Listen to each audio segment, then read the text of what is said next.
Well, hello, dragons. Here we are, a beautiful Wednesday afternoon. There's been some breeze today, but it's from the north, so that means it's a little bit warm, but that's okay.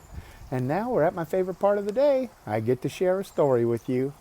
And today's story is called The Art Lesson, and it's by Tomie dePaola. Pay close attention in this story, and you may learn something about Tomie dePaola. All right, the art lesson. Let's get started. Tomie knew he wanted to be an artist when he grew up. He drew pictures everywhere he went. It was his favorite thing to do. His friends had favorite things to do too.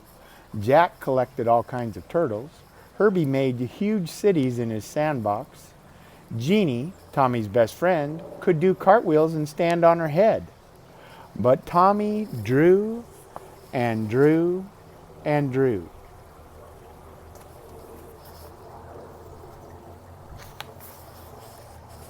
His twin cousins, who were already grown up, were in art school learning to be real artists. They told him not to copy and to practice, practice, practice. So he did. Tomie put his pictures up on the walls of half his bedroom.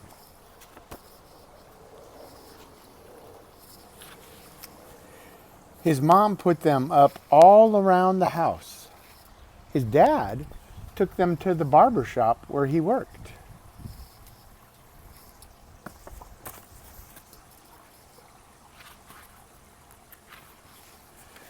Tom and Nana, Tommie's Irish grandfather and grandmother, had his pictures in their grocery store.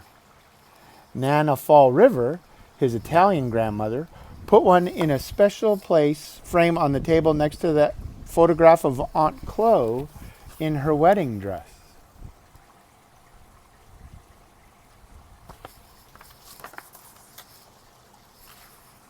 Once Tomie took a flashlight and a pencil under the covers and drew pictures on his sheets. But when his mom changed the sheets on Monday and found them, she said, "No more drawing on the sheets, Tomie." His mom and dad were having a new house built, so Tomie drew pictures of what it would look like when it was finished.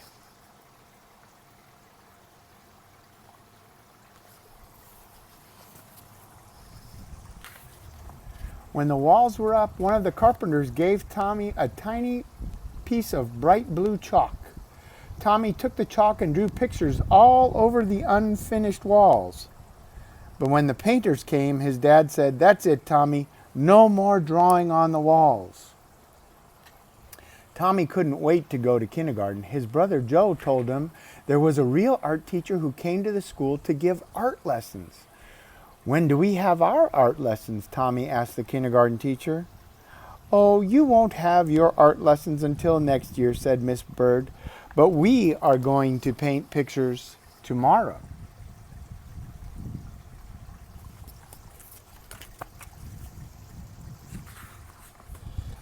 It wasn't much fun. The paint was awful and the paper got all wrinkly. Miss Bird made the paint by pouring different color powders into jars and mixing them with water. The paint didn't stick to the paper very well, and it cracked. If it was windy when Tomie carried his picture home, the paint blew right off the paper. "At least you get more than one piece of paper in kindergarten," his brother Joe said. "When the art teacher comes, you only get one piece."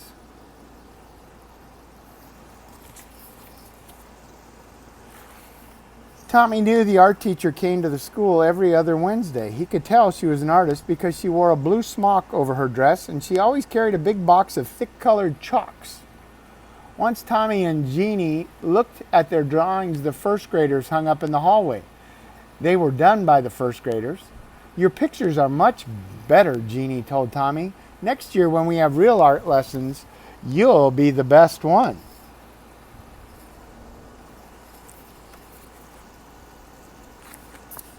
Tomie could hardly wait. He practiced all summer.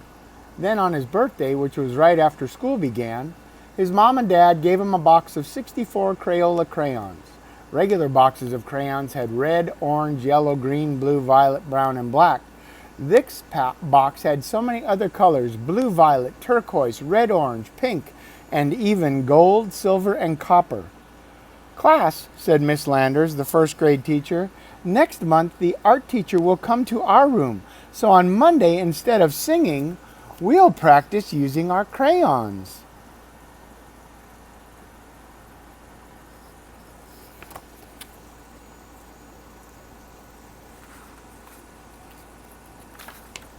On Monday, Tomie brought his 64 crayons to school. Miss Landers was not pleased. "Everyone must use the same crayons," she said. "School crayons." School crayons had only the same old 8 colors. As Miss Landers passed them out to the class, she said, "These crayons are school property, so do not break them, peel off the paper, or wear down the points."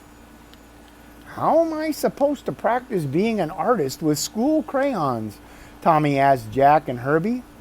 "That's enough, Tomie," Miss Landers said, "and I want you to take those birthday crayons home with you and leave them there." And Joe was right. They only got 1 piece of paper.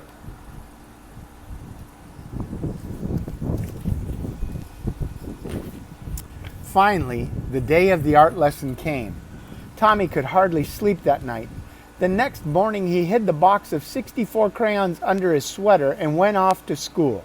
He was ready. The classroom door opened and in walked the art teacher, Miss Landers. Miss Landers said, "Class, this is Mrs. Bowers, the art teacher. Patty, who is our paper monitor this week, will give out 1 piece of paper to each of you. And remember, don't ruin it because it's the only piece you'll get. Now, pay attention to Miss Bowers."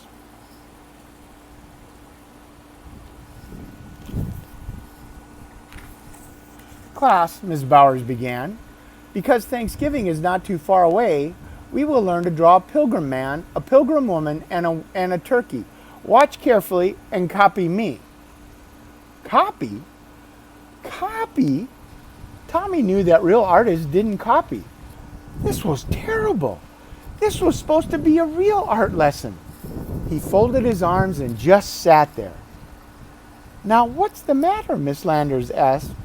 Tomie looked past her and spoke right to Miss Bowers. "I'm going to be an artist when I grow up, and my cousins told me that real artists don't copy. And besides, Miss Landers won't let me use my own 64 color crayons."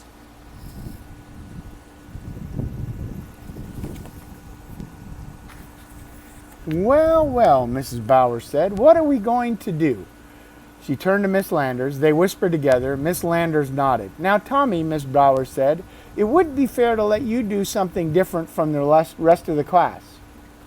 But I have an idea. If you draw the pilgrim man and woman and turkey, and if there's any time left, I'll give you another piece of paper, and you can do your own picture with your own crayons.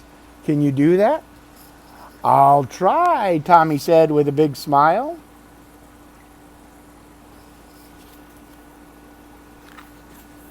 And he did. And he did. He drew the pilgrim picture and a picture of his own. And he still does. That's right. The Tomie in this art lesson is the author, Tomie dePaola. This is a story about his life from when he was growing up. And now he's a famous artist and book author. Isn't that amazing? If that could be something you could do when you grow up. You could become an amazing artist and book author. There's lots of potential things you could do, and you have plenty of time to practice those things. All right, my friends, well, I hope you enjoyed that story. I know I enjoyed spending time with you. And now you can get back to your amazing Wednesday. And I'll look forward to seeing you tomorrow. And remember, just in case no one has shared it with you today, I love you. I want you to be successful. That will not change. I will see you tomorrow. Bye-bye.